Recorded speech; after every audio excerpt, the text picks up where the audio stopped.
galera, então agora a gente volta para a nossa segunda etapa de transitividade verbal, regência e crase. Já brincamos um pouquinho com a transitividade e um pouquinho com a regência, mas vamos aprofundar um pouco mais esse processo, tanto da transitividade quanto da regência, para depois finalmente chegarmos à crase. Olha aí a próxima questão. A próxima questão está assim, ó. No segmento, hoje, pedimos ao amador que procure tirar dela um prazer diferente. A oração sublinhada complementa o sentido de um.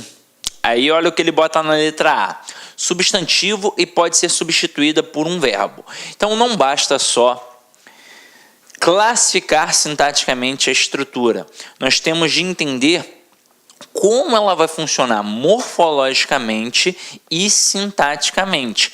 Então, de cara eu já te digo que o verbo que a gente tem aqui na estrutura principal é o verbo pedir.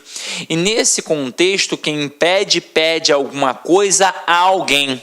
Portanto, eu tenho um verbo transitivo direto, que vai pedir um objeto direto e um objeto indireto. Reparem que essa estrutura destacada funciona como objeto direto, pois eu posso dizer, pedimos isso ao amador. Só que aí, para que você possa entender melhor essa maceteada dada neste momento, é muito importante que a gente repare a importância do que. Pode ver que o camarada pediu para a gente dar a classificação de uma estrutura destacada, encabeçada pelo elemento que. E quando pensamos no que, nós pensamos logo nas funções do que. Mas eu te falo uma parada. Para a prova de concurso público, existem 3 grandes funções. Por quê? Pelo simples fato de o que simplesmente ser capaz de encabeçar a oração subordinada substantiva, encabeçar a oração subordinada adjetiva e encabeçar a oração subordinada adverbial. Então, caramba, ele é importante. Agora, quando ele vai encabeçar uma oração subordinada substantiva? Quando ele for uma conjunção integrante. Quando ele vai encabeçar uma oração subordinada adjetiva? Quando ele for um pronome relativo. E quando vai encabeçar uma oração subordinada adverbial? Quando for uma conjunção subordinativa adverbial. Aí agora, para nossa sorte, como a nossa banca é bem previsível nesse aspecto, nós vamos colocar aqui conjunção subordinativa adverbial consecutiva, que é aquela que indica a consequência. Até aí tudo bem. Agora, se liga só numa parada. Quando a gente trabalha um período simples, a gente trabalha apenas um verbo. É aquele tal sistema SVC. Mas eu posso chamar o período simples também de oração absoluta. Afinal de contas, só tem um verbo. Então, aquela oração é absoluta, ela manda em tudo. Agora, quando a gente tem um período composto, eu posso ter um período composto por coordenação ou um período composto por subordinação. Quando é um período composto por coordenação, o que isso significa? Que um elemento está coordenado a outro. Então, eles são equiparados, eles são igualados. Isso significa que um não vai exercer função sintática em relação ao outro. É como se eles fossem independentes sintaticamente. Agora, quando você tem uma estrutura subordinada, como diz o próprio termo que é militarizado, você vai ter uma oração principal aqui em cima e uma oração subordinada aqui embaixo, dependendo da principal para poder fazer sentido. Então, dizer que um termo é subordinado a outro é a mesma coisa que falar que ele é inserido no outro. Então, no final das contas, quando eu tenho uma oração subordinada substantiva, morfologicamente, gramaticalmente, ela faz a vez de um substantivo. Então, uma oração subordinada substantiva poderia ser substituída por um substantivo. Já a oração subordinada adjetiva faz a vez de um adjetivo, então ela poderia ser substituída por um adjetivo. Já a oração subordinada adverbial, ela faz a vez de um advérbio, portanto, ela poderia ser substituída por um advérbio. Então, essas são as essências morfológicas, as essências gramaticais. E a essência sintática? Vamos lá. A oração subordinada adverbial só pode exercer uma única função sintática, que é a de adjunto adverbial. Agora, o valor semântico desse adjunto adverbial vai depender da conjunção que estará ali. Se for uma conjunção consecutiva, aquela que indica consequência, óbvio, vai ser uma oração subordinada adverbial consecutiva. Serve para indicar a consequência. Agora, e se for uma oração subordinada adjetiva? Nem importa se ela é restritiva ou explicativa, ela também sempre vai ter uma única função sintática. Vai ser sempre a função sintática de adjunto adnominal. Então, a oração subordinada adverbial só vai exercer a função de adjunto adverbial em relação à oração principal, claro. E a oração subordinada adjetiva só vai exercer a função de adjunto adnominal. Agora, e a oração subordinada substantiva? Putz, ela pode exercer pelo menos 6 funções. A de sujeito, a de objeto direto, a de objeto indireto, a de complemento nominal, a de aposto e a de predicativo. Aí o aluno se desespera, mas para e pensa. Primeiro que aqui já é uma revisão. Segundo que o cara, ao estudar o período composto, é porque ele já estudou o período simples, pelo menos a gente parte desse pressuposto. Então você já sabe o que é um sujeito, o que é um objeto direto, um objeto indireto e por aí vai. Mas vamos aprender algumas técnicas para identificar com facilidade a classificação do que e, consequentemente, a análise da oração, para nós sabermos, inclusive, qual é a classe gramatical que aquela oração está substituindo e qual é a função sintática que ela irá exercer. Observa aqui comigo uma coisa interessante. Vou botar uma frase para a gente analisar.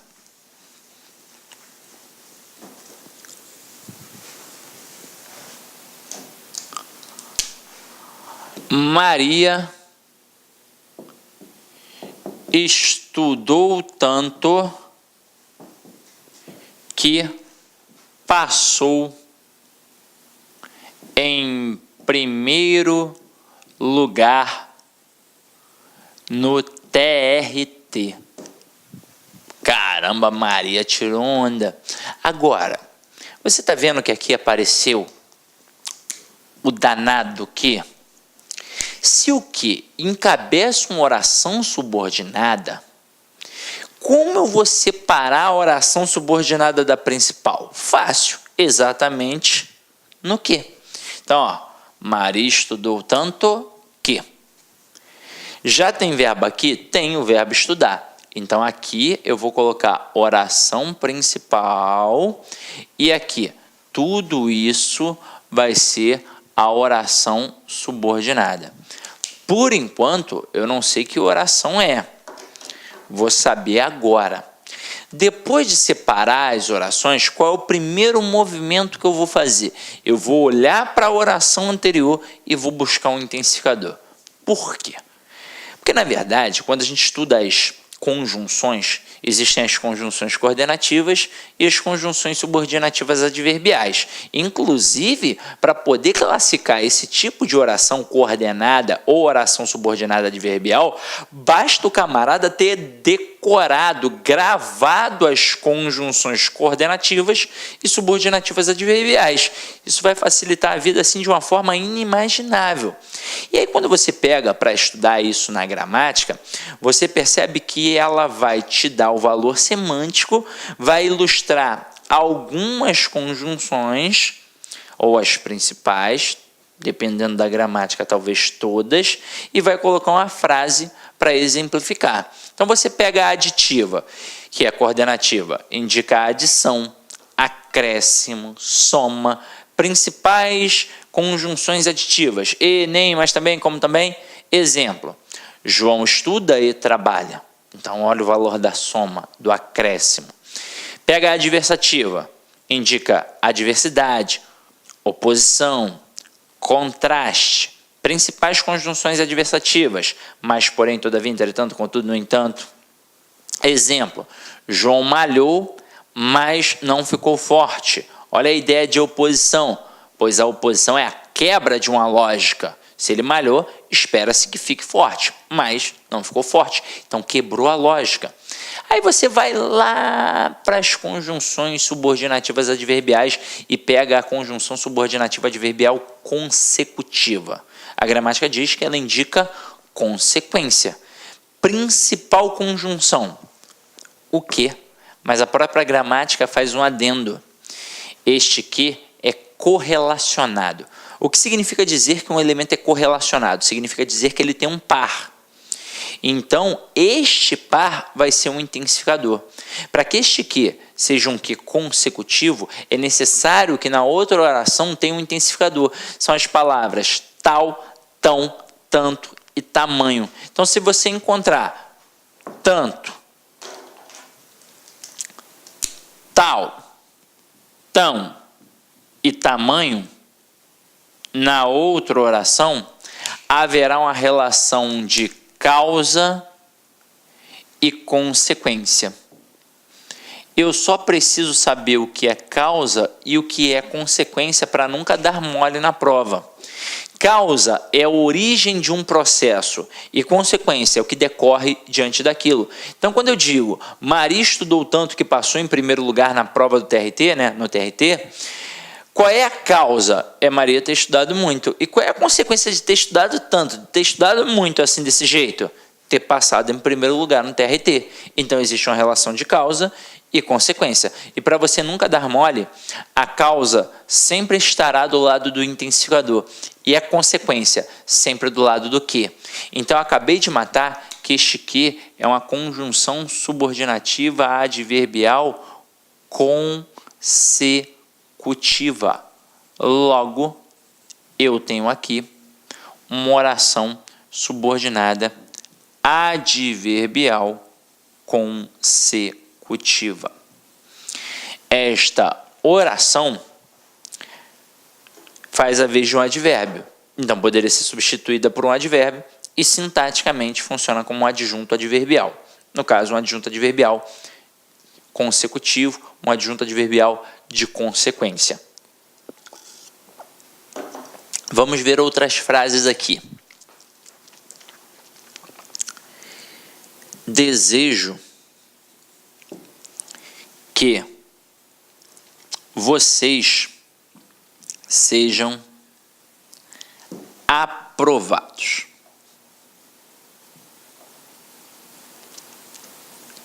Receba, Senhor. Então vamos lá. Neste momento, onde vou separar a oração subordinada da substantiva? Perdão, onde eu vou separar a oração principal da subordinada? Exatamente onde tem o que. Olha eu fazendo spoiler da classificação. Nesse momento que eu separei, já tem verbo aqui? Tem. Então, oração principal e aqui, oração subordinada.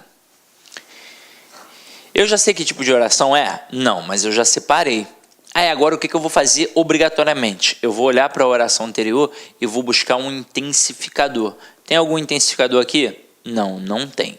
Então agora nesse momento a minha dúvida vai ser se este aqui é pronome relativo ou conjunção integrante.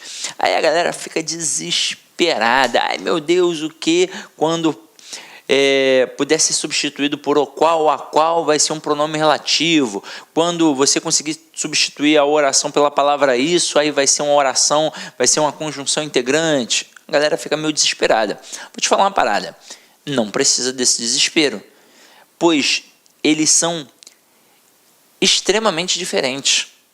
O que é pronome relativo obrigatoriamente faz referência a um termo anterior. Então, se estiver fazendo referência a um termo anterior, claro, como um processo de coesivo para evitar a repetição, até porque na fala eu posso várias vezes repetir o mesmo termo que ninguém estranha, mas na escrita, se eu fico repetindo toda hora, eu demonstro pobreza de vocabulário. Então, vamos lá. Fez referência ao termo anterior, pronome relativo, oração subordinada adjetiva. Não fez referência ao termo anterior e não tem um intensificador, então conjunção integrante. Caramba, Sidney, mas e se eu ficar com medo na hora? E se eu ficar na dúvida? Vamos lá.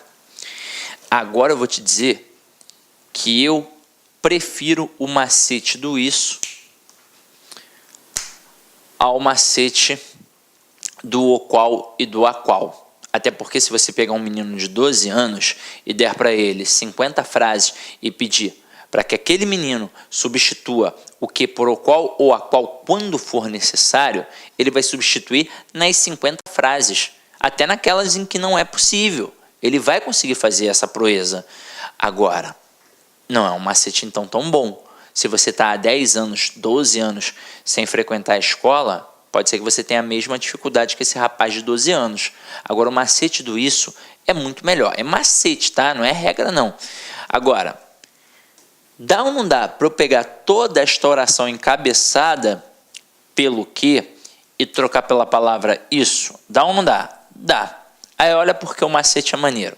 Se eu consigo dizer desejo isso, olha a palavra isso ao contrário. Eu tenho ali uma oração subordinada, substantiva, encabeçada pela conjunção integrante. Então aqui, este que vai ser o que nós chamamos de conjunção integrante, e aqui eu terei uma oração subordinada substantiva. Só vai ficar faltando a função sintática, e eu vou te falar. Quando o cara trabalha uma oração subordinada adverbial, ele gosta de saber o valor semântico. Quando o cara trabalha a oração subordinada substantiva, ele quer, no final das contas, a função sintática, pois são pelo menos 6 funções. Olha como você vai fazer. Desejo isso. Já matou que é a oração subordinada substantiva? Então aqui, ó, oração subordinada substantiva. Só vai ficar faltando a função sintática. Veja agora nesse momento como a gente analisa um termo sintático. Olá, meus amigos, minhas amigas, sou o professor Luiz Antônio de Carvalho e com muito prazer, muita satisfação, estou aqui para fazer um convite muito especial, um convite para você estudar, com nada menos e nada mais com o nosso grande amigo, professor, mestre professor Sidney Martins, que você pode ter certeza que é um dos melhores professores de língua portuguesa do Brasil. E ele gravou aqui para lá concursos uma super revisão específica e focada na banca FCC. Então, revisão específica e focada na banca FCC com o professor Sidney Martins.